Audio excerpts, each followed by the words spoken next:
Lorsque mon ami est mort, des corbeaux se sont perchés sur le toit et se sont mis à crier. Des témoignages comme celui-ci, j'en reçois très souvent. Alors la question c'est, est-ce que les corbeaux sont vraiment porteurs de nouvelles? Est-ce qu'ils ont une forme de préscience magique? Est-ce qu'ils peuvent prédire l'avenir? Cette croyance, elle nous vient de très loin. Alors on va pas refaire l'histoire, mais d'une manière générale, dans de nombreuses cultures, les corbeaux sont des messagers. Je suis Véronique Bieloskorski et depuis 2010, je suis engagée dans la protection des corvidés au sein de l'ADEL. Dans ce podcast, j'aime répondre à vos questions en m'appuyant sur mon expérience de terrain d'une part et sur les études scientifiques qui permettent d'éclairer le regard que l'on peut poser sur ces oiseaux fascinants. Dans cet épisode, je vous propose de confronter la légende au réel, c'est-à-dire de découvrir cette capacité assez subtile et qui en réalité est bien plus intéressante, celle de planifier, d'anticiper, voire d'imaginer à l'avance ce qui va arriver. Je vais vous raconter une observation qui se répète chaque année au sanctuaire, mais qui m'épate à chaque fois. Alors, vous savez que les corvidés mangent notamment de la viande et qu'ils ont également comme caractéristique de cacher la partie de leur ration qu'ils n'ont pas consommée immédiatement. Bon, et si vous ne le savez pas, je vous note le lien vers ma ressource L'univers des corbeaux, tout savoir sur les corvidés. C'est une conférence animée, accessible en ligne, que j'ai appelée Masterclass. Vous me direz si ça vous séduit, si ce mot-là vous séduit. Enfin bref. Donc en général, les corvidés cachent leurs réserves sous des pierres, de l'herbe, parce qu'ils ont apporté. Mais l'été, ce que j'ai constaté au sanctuaire, c'est qu'ils déposent les morceaux de viande dans leurs bassines d'eau. Et pourquoi font-ils ça? Parce que s'ils procèdent comme ils le font le reste de l'année, les fourmis et les guêpes qui sont présentes en été envahissent la viande. Donc, si on analyse bien, ils projettent ce qui va arriver en fonction d'un élément extérieur. Nous sommes en été, il y a des insectes, donc je suis un corbeau, je m'adapte à la situation, j'anticipe ce qui va se passer et je prends les dispositions adéquates. C'est remarquable. J'avais longtemps cherché à comprendre ce geste avant de réaliser qu'il constituait une véritable stratégie de conservation. À la manière d'un réfrigérateur naturel, l'eau protège la chair de l'attaque des insectes et ça ralentit la dégradation. Ce genre d'action, ça traduit une capacité rare, identifier un problème à venir et le prévenir par une action présente, adaptée en plus aux conditions saisonnières. Et quand je vous disais que je suis épatée à chaque fois, c'est parce que ce comportement, je l'ai observé notamment chez Lazare, le corbeau freux avec lequel j'ai vécu 12 ans, et avec Torok, le grand corbeau qui vit actuellement au sanctuaire. Et dans ces deux cas, avec certitude, ces oiseaux n'ont pas pu apprendre ce comportement en observant des congénères, puisqu'ils ont été élevés par l'humain. Donc pour moi, on est clairement face à un comportement intelligent, fruit d'une réflexion et d'une anticipation. Bref, ils lisent l'avenir.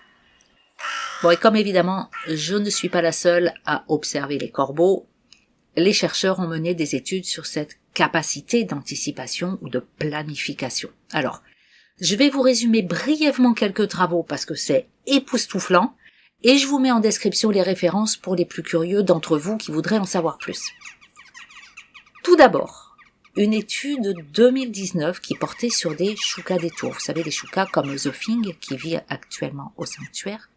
Donc, dans un groupe de choucas, le risque pour l'individu qui cache de la nourriture et qui est épié par un autre chouca du groupe, c'est de se faire voler son aliment.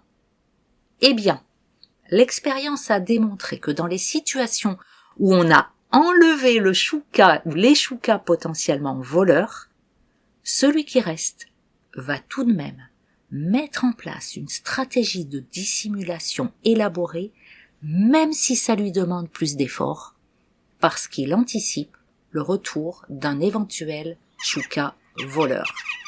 En gros, il se dit « Ok, il est pas là, mais il va revenir et il risque de me voler. » Encore plus fort, une étude sur des geais a démontré qu'ils ne se contentent pas de cacher des graines. Ils se souviennent du quoi, du où et du quand. En fait, quelles graines ils ont cachées, à quel endroit et à quel moment. Ce qui permet que des larves périssables soient récupérées rapidement, tandis que les graines non périssables sont laissées en réserve plus longtemps. C'est révolutionnaire. Ces oiseaux planifient non par réflexe, mais par compréhension de la durée de conservation des aliments. Et le summum avec le fameux corbeau calédonien. C'est le chercheur Matthias Oswald qui a découvert, chez ce corbeau calédonien, que la planification va au-delà de la simple alimentation. Je vous explique. Les corbeaux conservent des outils qu'ils utiliseront bien plus tard pour réaliser une tâche. C'est-à-dire que le comportement n'est pas dicté par la présence immédiate d'un aliment convoité, mais par l'anticipation claire d'un besoin futur de l'objet qui permettra d'atteindre le fameux aliment. Je ne sais pas si vous prenez conscience de la portée de ces découvertes. Jusqu'alors, on pensait que la planification consciente, la capacité à se représenter un état futur qui est absent de la perception immédiate, on pensait donc que ça appartenait aux grands singes. Mais voilà, la cognition prospective, puisque c'est son nom, n'est plus l'apanage de l'homme ou du chimpanzé. Nous la retrouvons chez nos chers corvidés. Ah, et puis, faut pas les oublier, vous savez que ce sont mes petites chouchoutes. Les pies ont également été étudiées et ont révélé, là encore, quelque chose d'incroyable.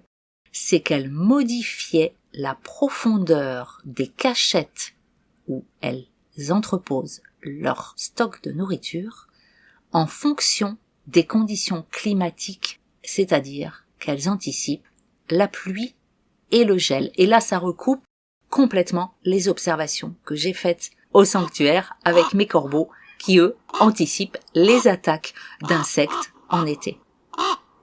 Dans tous les cas, ces oiseaux ne réagissent pas simplement à une situation présente, ils se construisent une représentation d'un futur probable et ils s'ajustent en fonction pour y faire face.